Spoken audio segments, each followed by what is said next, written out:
So today we're going to talk about incident response. Certainly this last month has been very, very active for large-scale breaches, and there's some interesting perspectives when you look at the organizations involved, from CISA to Microsoft to Change Healthcare, both in what happened, but how they responded to it. So we're going to touch upon that a little bit, but really the idea here is to talk about the core framework of things to think about before an incident, things to think about during an incident, and after an incident. First, an overview. You usually have a requirement from a regulatory or contractual perspective to have an incident response plan. Too often I see people create these with good intention. It becomes a document that sits on a shelf, covered in dust. I've got a number of clients I work with, and when they've had incidents, the IT people, when I ask them about it, have you followed the process? Have you engaged the process? Usually the response is, I know about it, but I don't have time to deal with it right now. I've got to put out this fire. And that's a warning sign that either they don't really know the process, or perhaps the process sounds great on paper, but in practice, it's too overzealous. And usually there's a disconnect there. So some of what I'm going to talk about is how can you tie the incident response capabilities, the needs, the keeping it current to what you do day to day, rather than having to do it as a separate project. And the goal is to turn the plan into a program. Because if you only have the plan, as one person described it, it's going to be a placebo. People are going to think things are great, but there's nothing actually there. There's nothing that, when the house is on fire, people aren't going to know what to do. And so the goal is to turn it into a program. And that's the main focus we're going to talk about today, as well as some of the documents we're going to share. So first, a couple mental models. These are the ways that I think about cybersecurity, and it helps both when looking at incident response, but in other cybersecurity disciplines. There's 4 questions you need to answer. So as it relates to incident response, what do you need to do? If you're building an incident response plan for a department, just an IT department, will it tie back into an organizational plan?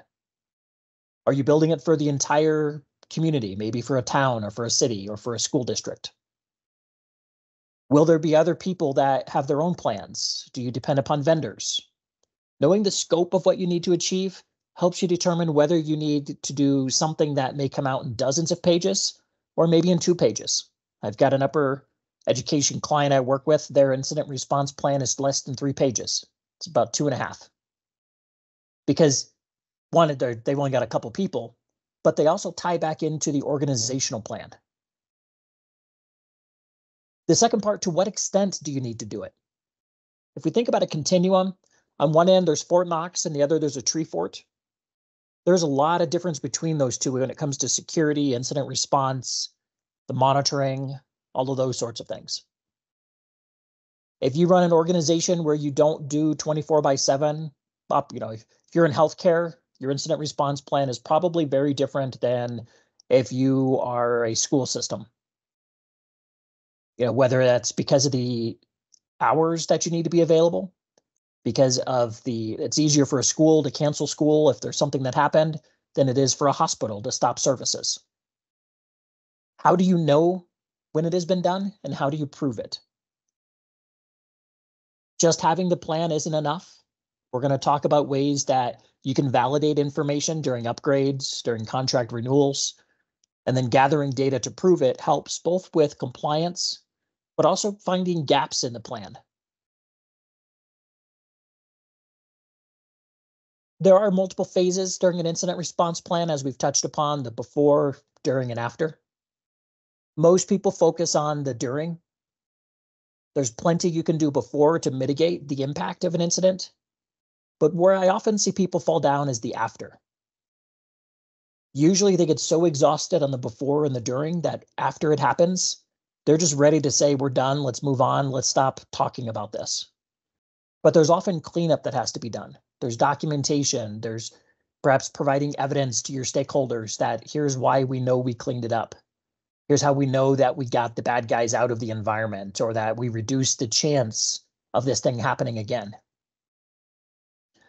Within each of these phases, there's technology, operations, regulations, and communication aspects. Again, we're going to go into each of these as we go along here. And the last mental model be thinking about? So I use this one really to talk about the challenges in cybersecurity and IT to some degree is we're really good at implementing. We buy a product, we deploy a product, we move on to the next thing. People in leadership are really good at coming up with ideas, a clinic of the future. Let's go paperless. Let's go, we want to use cutting edge technology, or we want to be on the leader in this particular area. Where we often fall down is this measurement. And that's part of what we're going to focus on today, is to say, how do you know what you're trying to achieve? Back to those 4 questions, to what extent you need to achieve it, so that the people who are implementing know what to implement, what resiliency, redundancy, and recovery should be necessary based upon the kind of data that you're using or the criticality of the system. And how do we use that to inform and influence the ideas? You're buying a new product. What are some of the things to ask or things to validate so that it ties into your incident response? Things like the vendor's commitment. I have somebody I work with, they did not realize that the vendor had a 72-hour window after they were notified before they had to respond to an incident. And so they did some troubleshooting for about 3 days, called the vendor to say, hey, we really need some help here. The vendor's like, all right, we'll escalate, but we have up to 72 hours to get you a response. Had they realized that before, they could have called the vendor at the very beginning of the incident so that the clock started already, or get a different contractual commitment. But part of what we'll want to do is figure out what are those expectations and how do we tie it back into those other groups.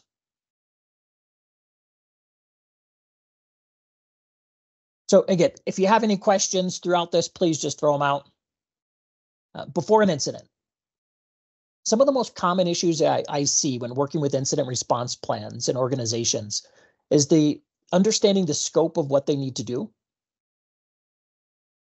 understanding the scope within their organization of what their authority is, as well as who's accountable for this, who determines if we activate the plan, kind of if IT is driving this, is it just an IT plan? Maybe people are okay with IT creating a plan for the entire organization, but then does IT really have the authority to execute on that plan when an incident happens? I've seen some where they're okay with IT creating the document, but then when IT tries to use the document, you get the, well, who are you to tell me what to do kind of mindset. See that a lot in municipalities when some of the departments don't report to the town administrator. They may report to their own governance council or their own body with a dotted reporting to the administrator. So it can create a situation where they go along with things when everything is good, but when it's not conductive, they start to pull I don't report to you, I report to this board. And so I need to hear it from the board.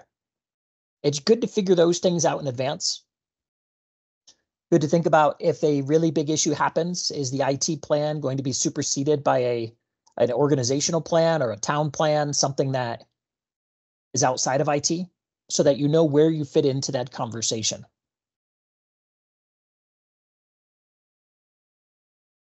So again, when it starts, figure out what you tie into, the scope. I've got somebody I'm working with right now. We're building a plan for the town, and then each department head, the finance people, the fire department, police, etc., will have their own plan. Those department plans are very slimmed down to know, so how do you fit into the broader picture? We don't need all of the same communication, coordination, and structure, because that's in the main plan. But each department head needs to know what to do with their services, what to do with their department if there's a large-scale outage. It's important to think about external organizations. If you are an organization like a municipality, sometimes healthcare, when you take your technology and you license it to smaller practices, are there any commitments that you have to those organizations? Had one I was working with, the claims processing was something that they licensed to smaller practices. There were some issues, claims didn't get processed, and then the larger organization was on the hook to pay for the fines and the lost revenue for the smaller organization. And it was because there was an incident, but the incident response plan didn't factor in notifying that smaller organization that there was an incident. And it had to do with staff turnover and some other things that got lost in the transition. But it's good to know who you're dependent upon, whether they are buying services from you, and talk about it a little later, but also people that you're dependent upon. Do you have cloud-based providers? Do you know what's in the contract as it relates to incident response? Is it best effort, or is there an actual commitment? And then if there's an incident happens, especially a large scale one, do you have to fit into any particular framework? If you're in healthcare, municipality, or sometimes education, NIMS is one you may see. That's the National Incident Management System. I think it's system. Can't remember the S, but it is basically the federal government's framework for large scale incidents so that people can just plug into it as needed. If the feds or sometimes the states get involved, they may require that you use NIMS. So if that is something that you need to do, maybe something to consider as the framework, or at least kind of a lighter version of it for your own incident response plan. And make it less jarring if you have to tie into like a regional disaster, you have to tie into that framework. It'd be easier if that's what you've already based your incident response plan on.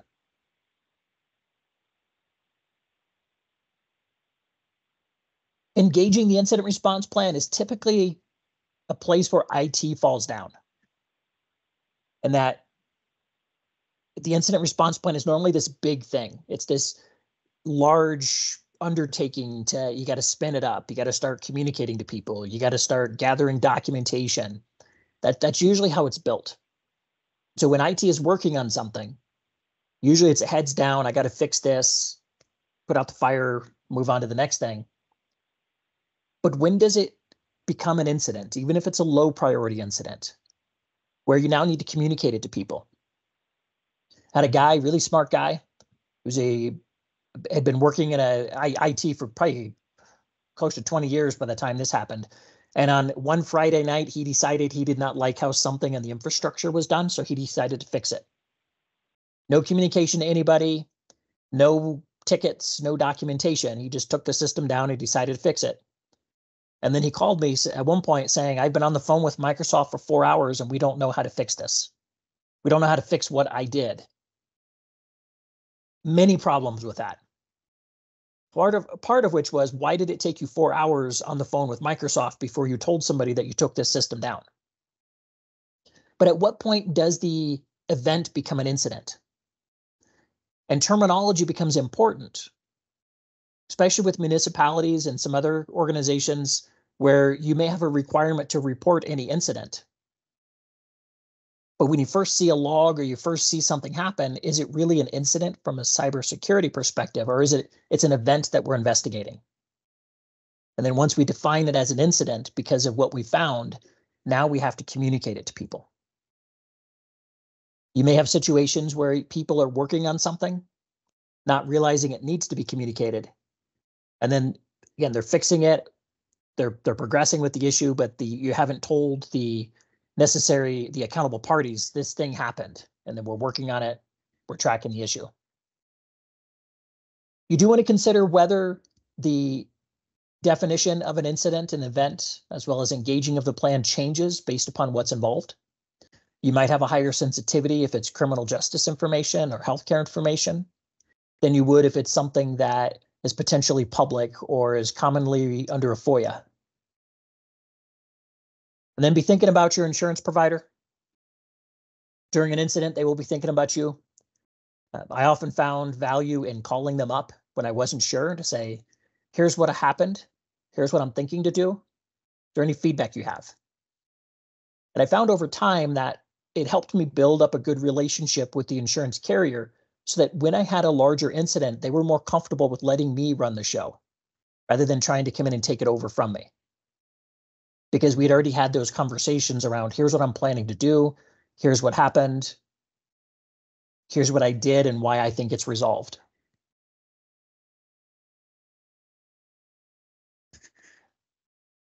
So some of the technology considerations.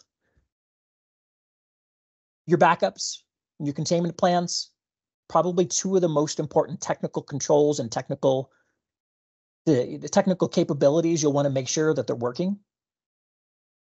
I've seen a number of people get burnt because they think they're backing up the right stuff. And they had one where we were, because of an upgrade, they turned off the backups. When they turned them back on, they never validated that with the upgrade, we still need to back up the same things. About a year later, there was a data loss, and they said, hey, we just got to pull it from the backup. Well, they didn't have the last year's worth of backups, or it wasn't complete. So you definitely want to validate those things. You want to make sure your containment plans will work. Had some where the agent that was supposed to do containment didn't work reliably. And so the people who were planning to use it for containment didn't know that the people who managed it were constantly fighting with problems where the agent would stop working. So those are things you want to test. You want to make sure that the groups are talking to each other if they're different groups. Be thinking about the tools that you're going to use for communication and incident management. Email is a great tool. During an incident, though, you can either get a flood of information or you may not even have email. If you're an organization like a school or municipality where you have like a mass casualty type of tool, consider using that for any IT related stuff. You may end up creating different groups within it, but it offloads the ownership and the accountability to keep the data, the contact information current to somebody besides IT. But it's also a tool that's separate from the IT infrastructure. One of the documents we're going to share is called an application system sheet. It is something I found to be very helpful, both for incident response, but also trying to shift this from a plan to a program. Typically, your incident response plan is at a high level, like what am I doing organizationally? What's my communication as a whole? This is a document that helps you take it down to the individual system level. Say, what are the dependencies? What are the Active Directory, or I don't know, maybe you're using Novell groups that grant authentic access into the environment? Are there any service accounts? Are there any, what's the recovery order if there's multiple systems? Gather all of that at one point when you're doing maintenance, you're doing upgrades, so that when you have the incident, you've got the overarching communication and coordination, but then for the systems affected, you've got a plan that you validated during the last upgrades, during major maintenance, that helps you recover that specific system. And then be thinking about the forensics capabilities. Forensics is an area where you can go deep into the weeds by its nature, but you can also get a lot of good capabilities in the security tooling that's available. Cybersecurity insurance providers may have some requirements with this, so certainly think about reaching out to them to see what their expectations are. They may want to bring in their own vendor under certain circumstances. If an incident passes a certain threshold, you may have to bring in their vendor or a vendor that they've approved. If you let them know the tooling that you have, they may be okay getting reports or certain data from that tool. Again, it's good to ask them, because when we get into the incident and we talk about data collection, you want to make sure that you're able to capture the data that they want to see as evidence that the incident has been dealt with. Again, for the ones that involve insurance. So operations, an important thing people overlook is that you can usually get reimbursed for some of the time and costs relating to a cybersecurity incident. If you have staff working to fix an issue or working to research what happened, do the investigation. If you capture that, check with your specific insurance, but usually you can get some of that reimbursed. You do need to collect the data during the event, though, which we'll talk about in a bit. Prior to the incident, you want to think about who your stakeholders are. And this is a great one if you look at the last month and the difference between CISA, Microsoft, and the healthcare one. I can't remember now. Change, yes, thank you. Change Healthcare. Very different communication styles. Very different levels of information on what was going on. What's the recovery? And CISA did horrible, which is partially, I think, because the type of organization they are and that they were held to a higher standard. They provide recommendations for situations like this, but they did not seem to follow their own recommendations. Change Healthcare didn't do so great, but did better than CISA. You'd occasionally get updates. Microsoft got attacked by a Russian-sponsored, state-sponsored organizations, and they were deeply in the environment, yet they continued to give periodic updates of here's what's going on, here's what we're trying. Now, they didn't give away a lot of detail as to the specific attacks and defense, but they at least kept people apprised that we're working on it. Here's what we've been able to achieve, or here's what we're struggling with. And even though the end result wasn't different between the three, they all had ongoing issues. The people affected by the Microsoft one were less, certainly as far as what's been shared online and my own experiences with clients, they've been less worried about the impact to them in the situation because they got that communication as a stakeholder, even though it was done publicly. But think about your stakeholders. Who are the people that will want to know? We'll talk about that in a moment, a little more detail in another slide or two. And then as you're doing those application system sheets, one of the values and one of the benefits out of it will be figuring out which of your systems have the highest criticality and the most sensitive data. So that as you're doing the recovery, as you're doing any forensics, those are the ones that you start with. Those are the ones that you make sure, like, what's the scope of the impact? What regulations or contracts might I be in and have to report out about the incident? From a regulatory side, there are different requirements around proving what did or didn't happen. Typically, California, Texas, and Massachusetts have some of the more onerous requirements. But I think there are now 14 states that have different requirements. And the requirements are based upon where the individual is a resident. So if you're in an industry, say healthcare, or you have tourism, or something where there's an individual from out of state, the security incident affects the data for that individual, you have to meet the requirements of the state they are a resident in. So as you're designing your incident response plan for any communication, any escalations, pick the one that has the most rigor. Pick the one that has the shortest, the hardest requirements, so that you can be sure that you're meeting all of those if you have people that are out of state in the data set or in the environment, if their information is in the environment. If there are breach reporting requirements, be thinking about who's going to do that, who determines if it is a breach. You generally don't want somebody in IT making this call and doing the communication. Nothing against IT people. I'm one myself, but I know early in my career, and some might say even middle of my career up to this point, I'd probably not be the best spokesperson for it because I would get very technical, try to be very precise. And the people I'm talking to would have their eyes glaze over and say, I don't know, I heard the breach word. So you're going to think about who's going to do that reporting, who's going to be that consistent face. And then also think about your contracts. There are regulatory requirements, but in some industries, such as healthcare, you might have an employer-based clinic. I've had that before, where large enough employer says we want a clinic on site for staff, and there's a data security agreement that you have to sign that's basically the same as HIPAA, but it has it has the reporting to us directly rather than just to the government. So those are good things to at least create an inventory of before there's an event. So again, communication we touched on. Be aware that there will be scammers and there will be fake sites and pages during large-scale incidents. People will create fake sites trying to say, hey, sign up here for notifications for your coverage for, the monitoring. We need your social security number. We need whatever. They will try to gather that data. Prior to an event, consider communicating where you will communicate.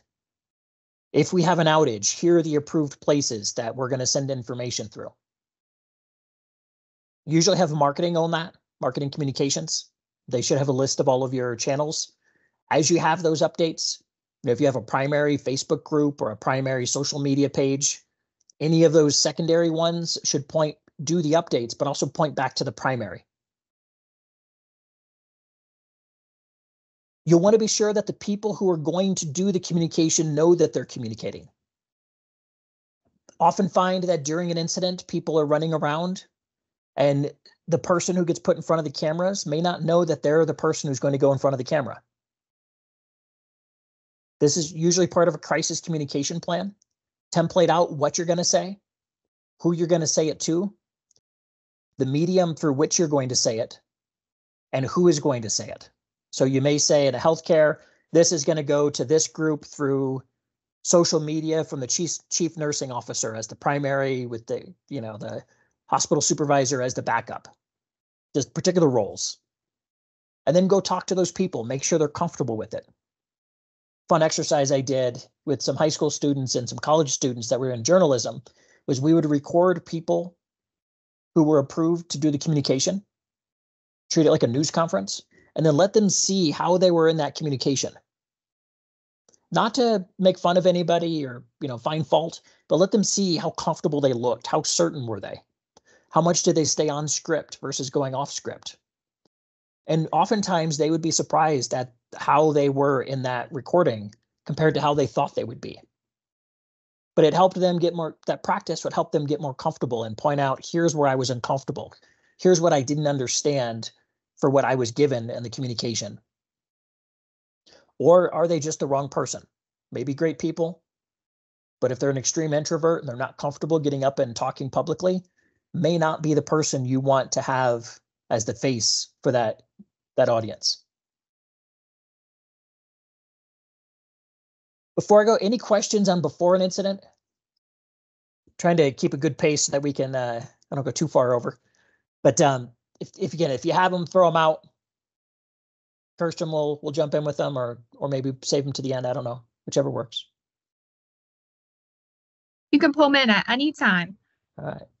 So during an incident, consider when you want to restore from backup. Usually there's a go, no-go process. It may be a thing that if you're down for more than X number of hours or more than a day, do we restore from backup? Yep. I know many IT people that, as we're working on things, and I've been guilty of this, 5 more minutes. I'll have it fixed in 5 minutes. 5 minutes later, like, okay, I need 10 more minutes. I'm close. 10 minutes later, and after a while, it's like, it's been 4 hours. We could have restored and recovered by now. Are there specific people that need to use certain tools?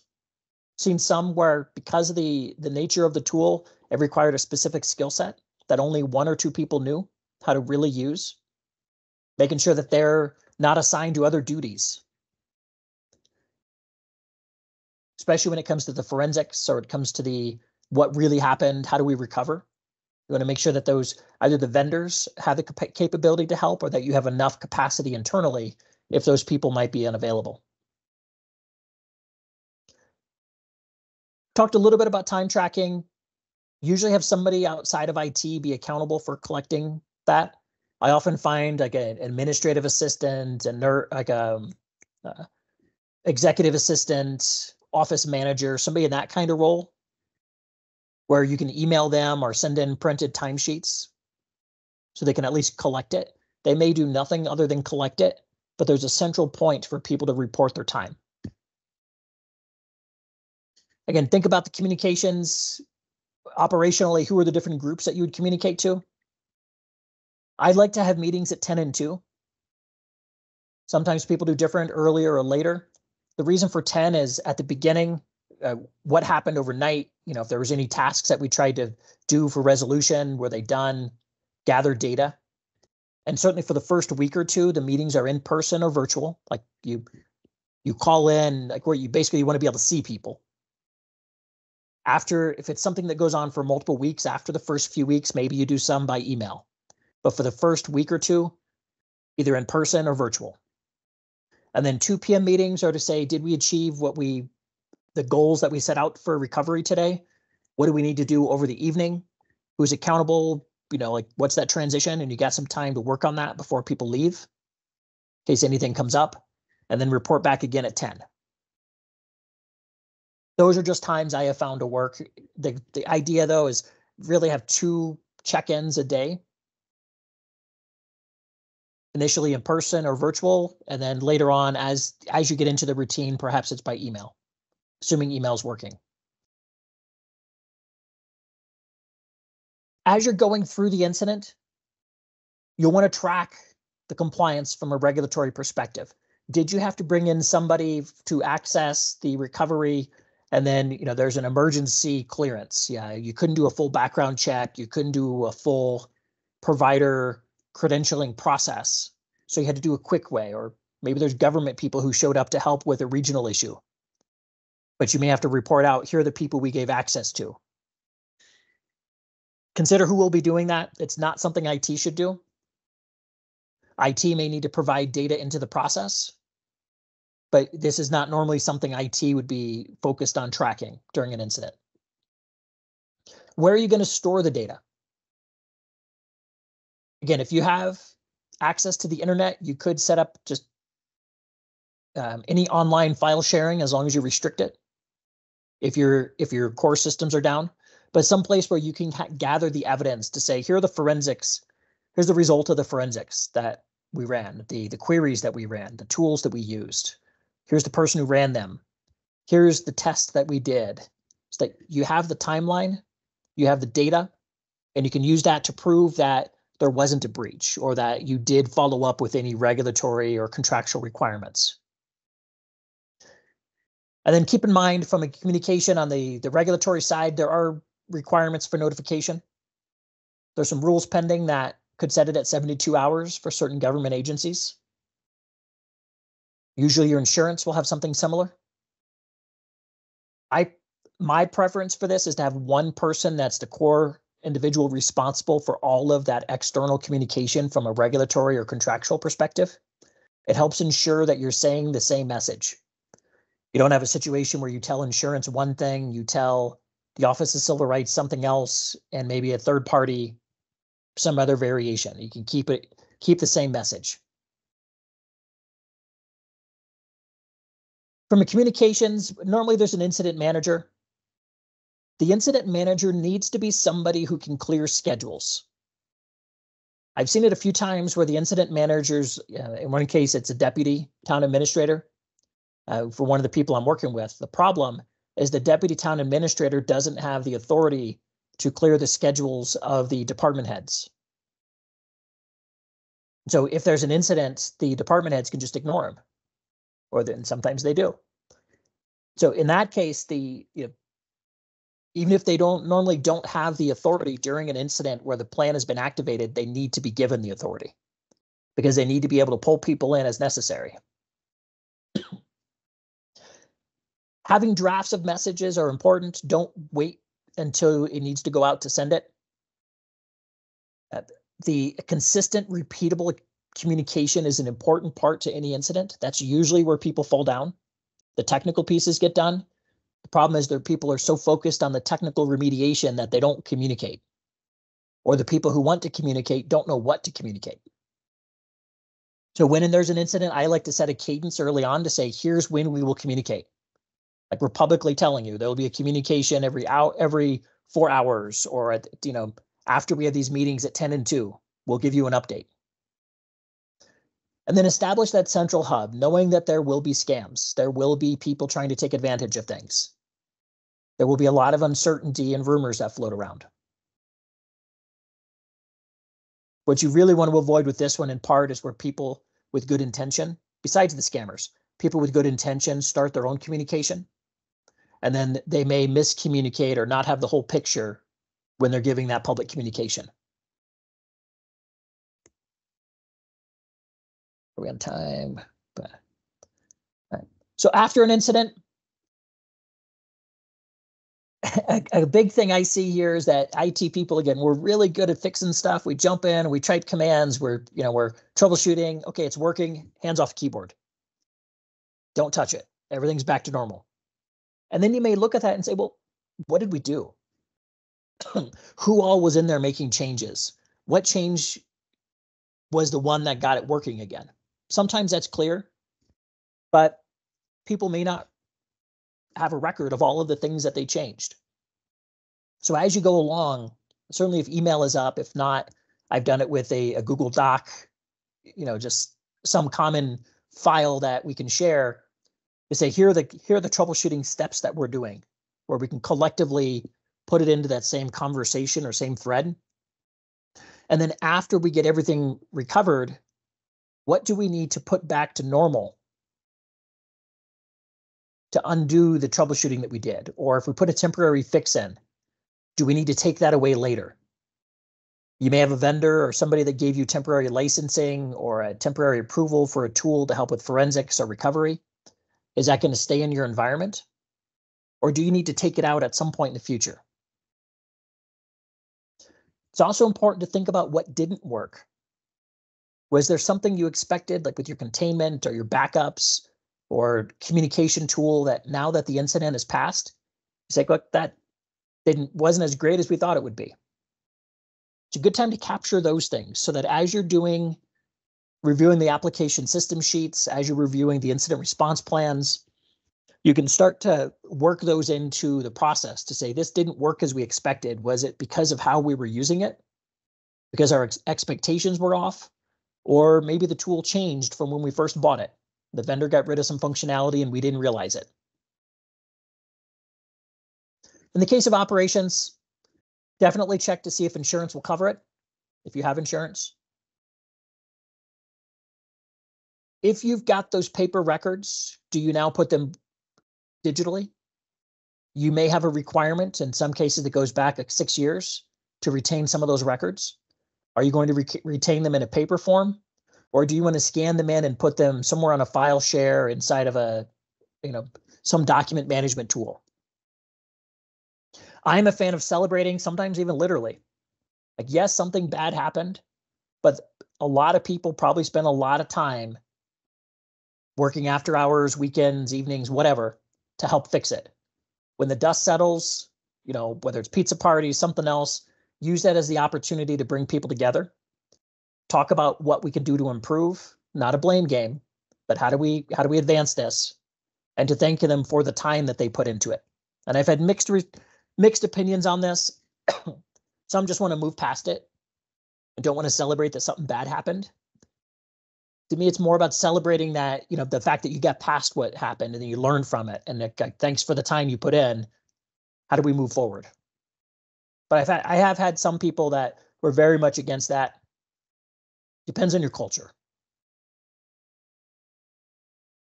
From the regulatory side, consider that after you submit an incident, it could take years before you really hear back from them. I've got a healthcare system I'm working with. They recently heard back from the Office of Civil Rights I think it's almost 3 years after the incident happened and after they reported it. Basically saying, we finally got to your case. We're now going to be looking at it.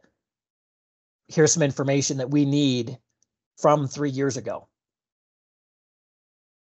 If an outside firm did any forensics work, typically through a managed services provider or through your insurance, get an incident report from them. This is a report that should summarize what they did, what they found, and what their conclusions were. You will want to keep that for any regulatory requirements and any contract requirements that you may have. Again, as I mentioned before, it could take years. Some of this will move with the pace of government.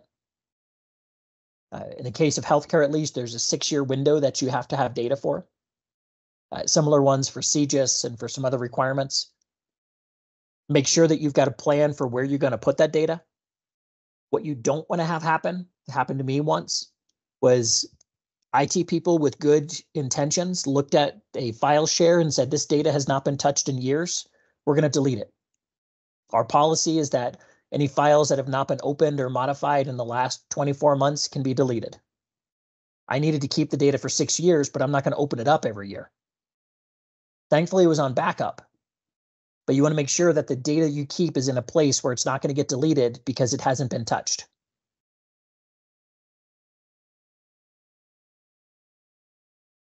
Communication stuff after an event, it's important to close out. Say, the issue's been resolved. Here's where things are at. Here's what we know. Maybe here's the forensics report, or here's the summary from the forensics report. Here's the data that was impacted. Can I let people know that the issue has been resolved, or here's what's outstanding? You may give a different report to different stakeholders. What you give to your board, your town administrators, investors, if you have them, that may be obviously very different than what you give to consumers or to the general public. But it's important to at least have that closure. I also like to look at the communications that happened. Maybe ask your stakeholders if it's somebody that you're comfortable getting the feedback on of how was our communication. Go to the Facebook group and say, how was it? The frequency, the level of detail, the clarity. Is there anything you think we can improve upon? And usually somebody will give you the feedback to say this was really great, or maybe it was great occasionally, but then you got too technical or there wasn't enough detail. Don't have to change it, but it's a good way to get that feedback to improve the process.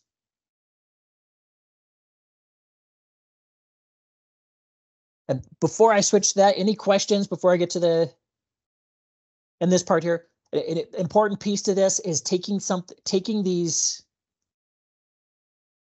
considerations and incorporating them into when you onboard a system and when you do the app upgrades. And that's stuff that when we get into the application system sheet, when you see that, that's what that's really designed for. So how do you capture this data when you're doing your regular work? How do you validate what you've already captured and then verify that it's still the correct information?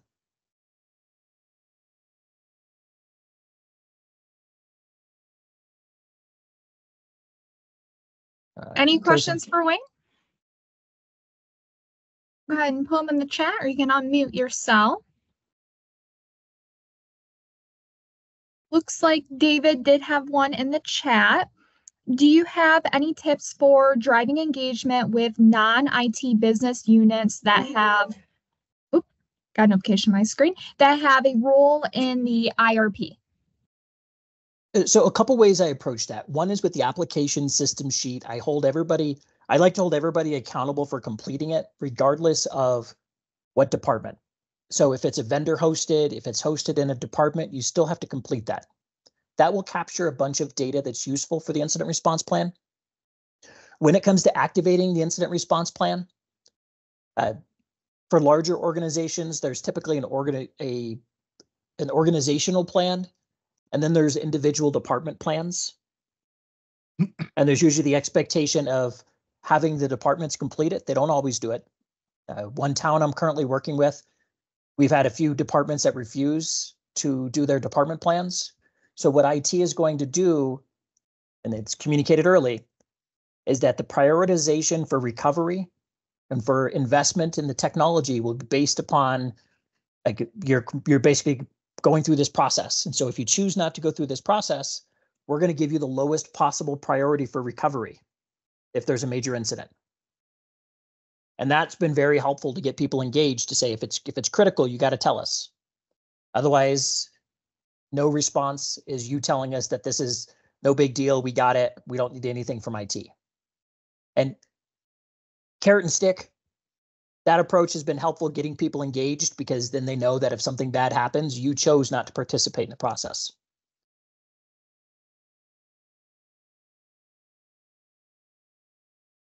Great. Any other questions? Hi, Wayne. This is Scott. I don't know if you can hear me. I just have a question, because I always find coordination with external parties hard. When we're going out to like cloud hosted services, Google, Microsoft, maybe some ed tech software, are we looking for like an SLA to try and get that information that would help us in an incident? Or what terminology should I be asking from them?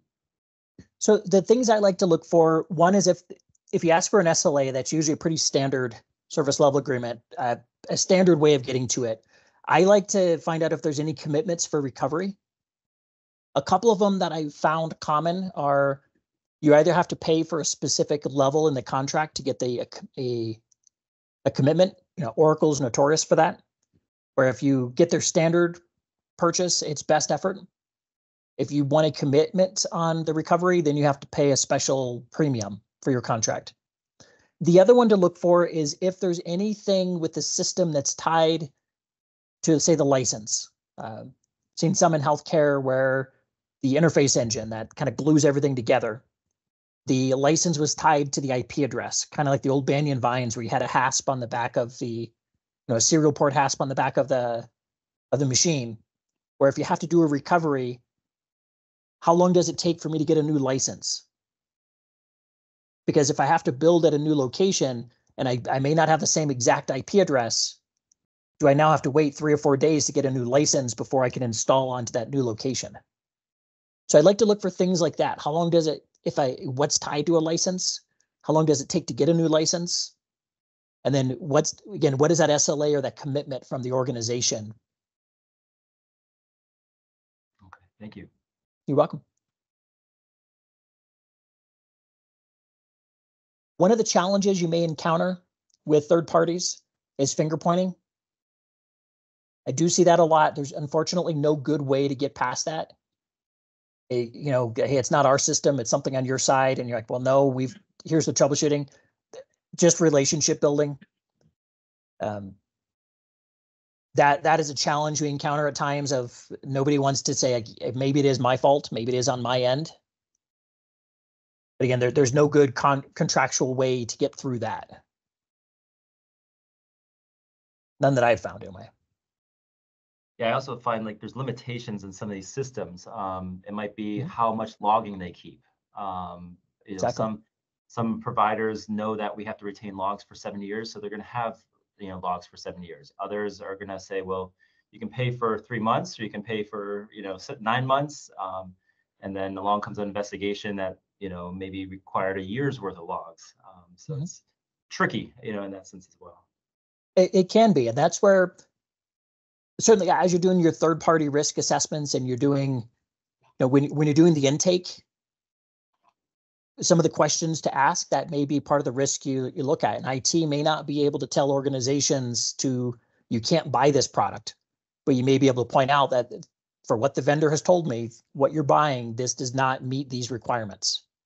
That's a risk. You can choose to accept it, but we're at least making you aware of its existence because if you go in this direction, there's this potential issue here. Again, no guarantee they'll listen. I like operational scorecards. I had great success with some where I could use that to highlight here's where the vendors that we consistently have problems with or the security controls that we have problems with across multiple vendors. And then it's very clear leadership that this one is red. I'm letting you know it's red. Here's why. What's the plan? Didn't always get cooperation with people, but it at least got the conversation going. Mainly because it was part of a meeting agenda and now it's part of a public record and stuff like that.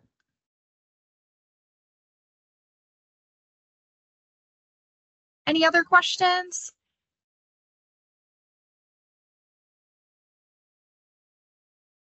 All righty, Wayne, do you mind going to the next slide for me? Alrighty. I just wanted to give a little bit more of information on who CyberForce Q is. We've been in the field for 28 years, working with all types of organizations from education, government, healthcare, nationwide. Some of our services include assessments, advisory services, vCISO, security operation, incident response, and pen testing. On this slide, you'll see some of the purchasing programs that we are pre-qualified vendors for. Going through a purchasing program does allow for quicker procurement process and special pricing. I would like to conclude with thanking you all for attending our webinar. We will be having one next month on April 28th on operationalizing NIST CISF 2.0 framework. And we're also offering a follow-up meeting with Wayne to continue this conversation. Or if you'd like to know more about us, I will be copying and pasting my information into the chat if you would like to schedule something. So thank you again for all attending.